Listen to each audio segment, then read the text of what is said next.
Welcome to my YouTube automotive channel. In today's very short video, I have 2025 Volkswagen Taos, and I will show you how to use the remote starter.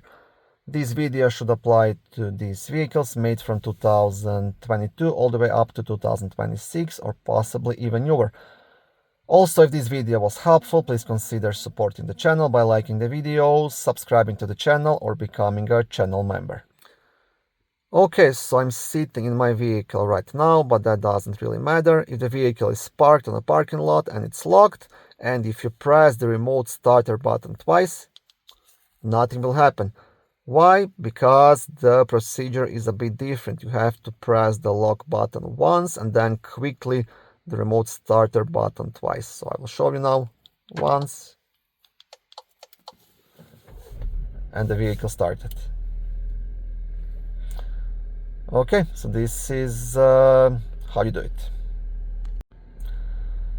Thank you for watching this video. I hope it was helpful and educational. If it was, please like it and consider subscribing to my YouTube automotive channel. On my channel there is lots of how-to videos, do-it-yourself videos, car reviews, product reviews, or other similar automotive topics.